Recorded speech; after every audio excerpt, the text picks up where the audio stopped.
What's up? Welcome back to my channel, Automatic Works. So,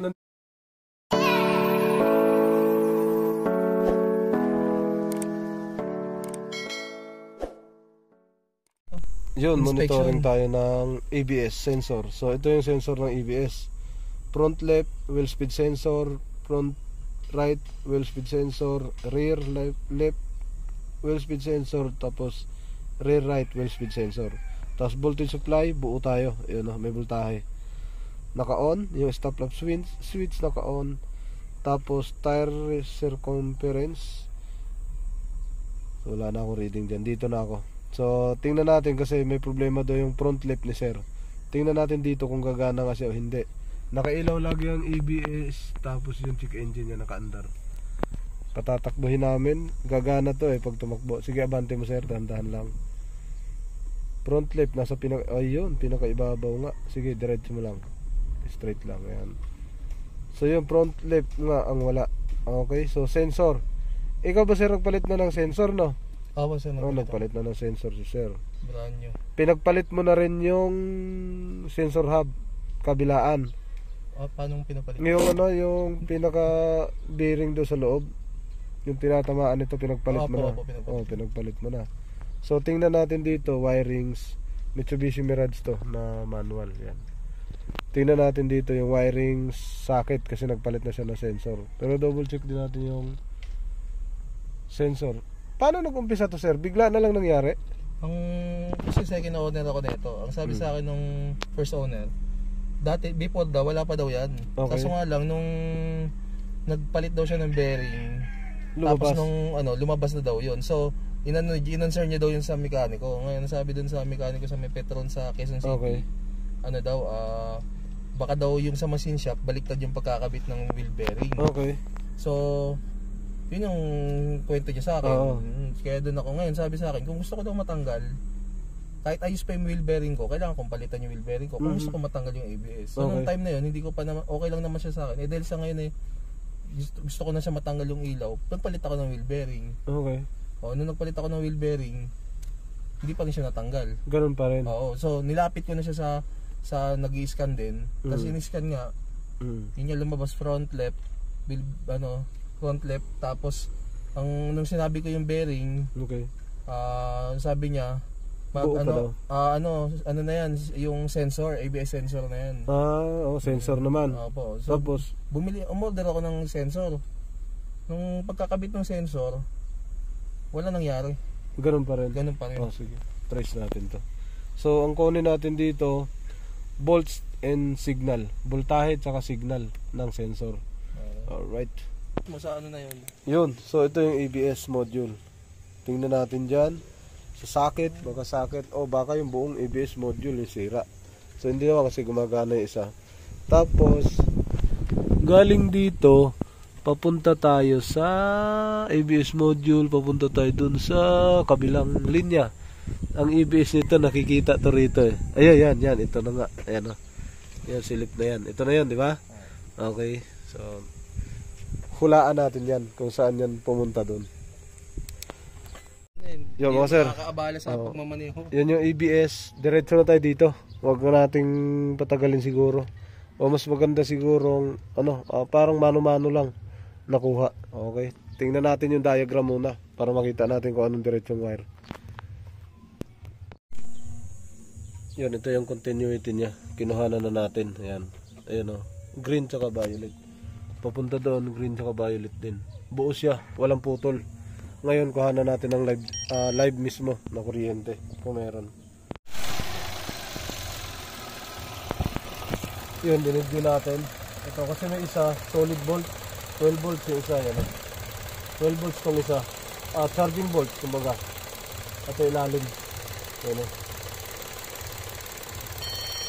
12 volts. Bali charging volts ang lumalabas. Yan, voltahe talaga siya. Ganun din dito sa isa. Kada isa lang, kada paa. Yan. May charging volts siya. Ganun din dito sa baba. Yan, nakuhanan din natin parehas kasi i-uniform natin yan. Ngayon, kuhanin natin signal. So 12 volts na to. Yan. charging volts na siya 13. Dito sa baba dapat 0.7 to eh.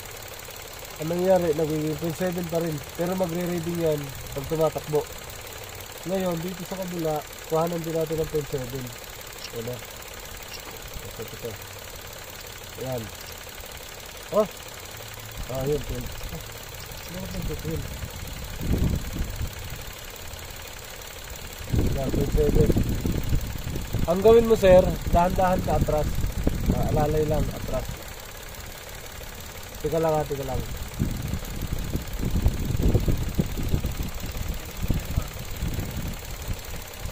Sige sir, atras. Dahan-dahan lang ha.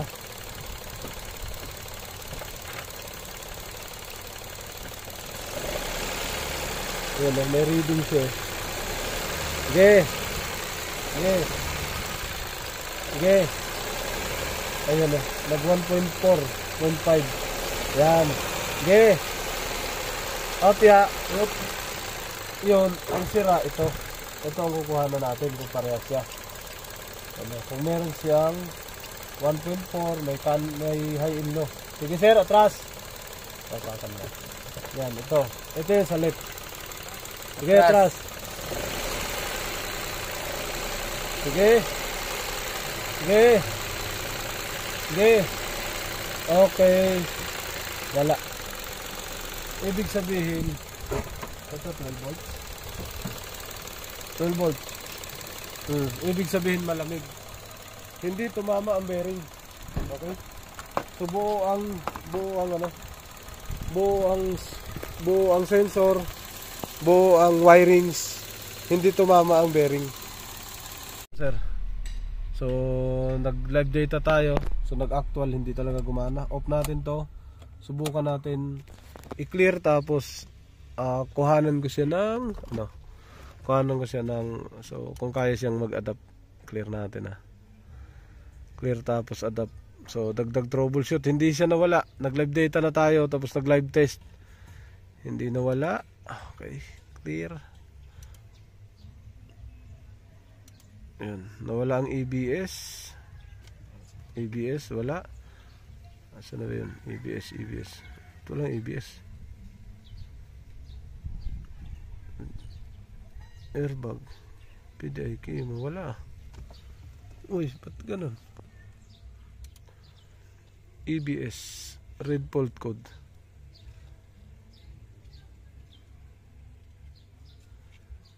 May stored siya sa active tong signal talagang wala. Yan sensor signal.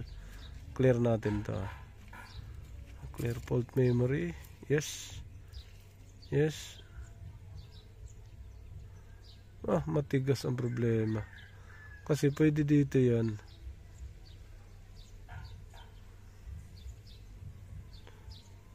Front wheel drive.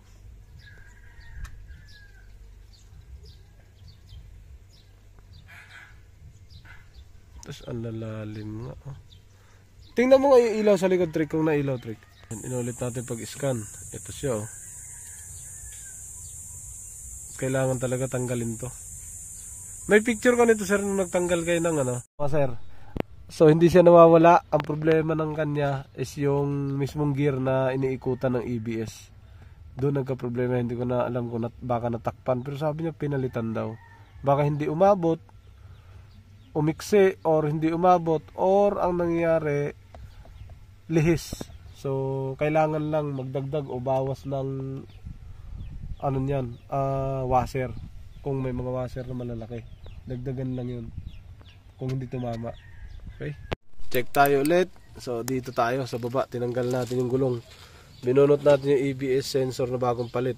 So ito, wala talaga reading, natutulog. Ayan dapat ang tatama dyan sa bearing. Ayan ikotin mo yung gulong, trick, dahan-dahan yan sige, ikot. Walang bearing puro bilog lang walang bearing. Okay, i-confirm natin yan doon sa kabila. Ayan wala siyang binabasa na ganito. Ayan, ganyan, walang butas na ganyan. Wala ikot. Ayan wala. Dapat ganito ang babasahin yan, yung mga butas na yan. I-confirm natin sa kabila. Bearing nga to. So resetting ulit to. Tanggal ulit to lahat. Ito na yun Ito tatanggalin natin lahat to. Balik natin yung gulong. Tapos i-actual natin yung kabila para makita ni sir. Yan na. Yan ang tira natin.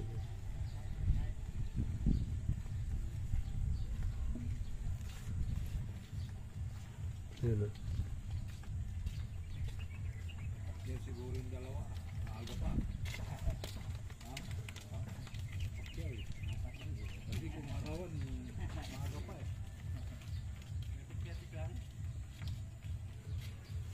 Hindi nga kita dito eh. Hindi, no? Hanggat hindi mo binabaklas yan, hindi mo makikita. Hindi nga ganong kita. Nasa gilid lang siya oh. Madumi sir.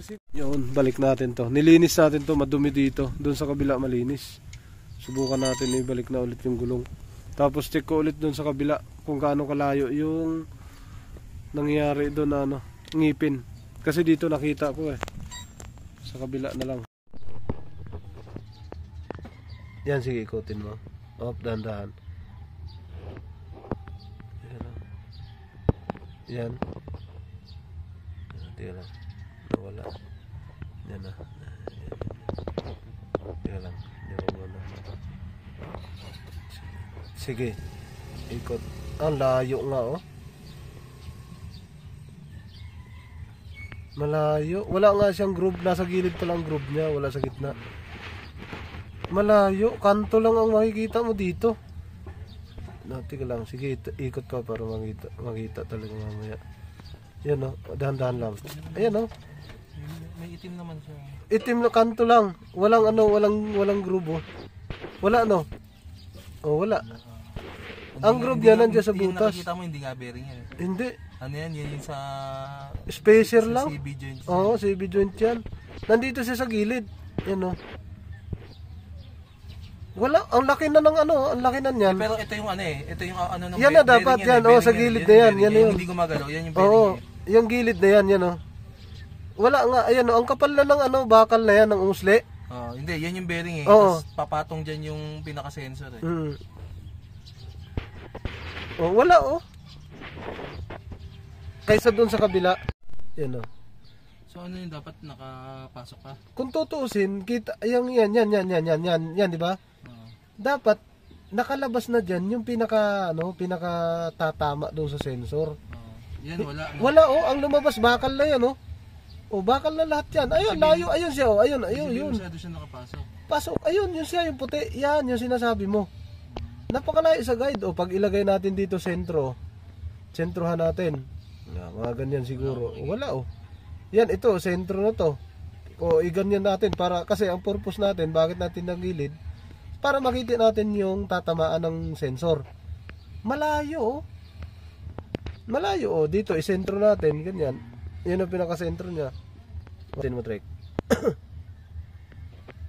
Yun. Oh, wala talaga siya, oh. Oh, yun, oh.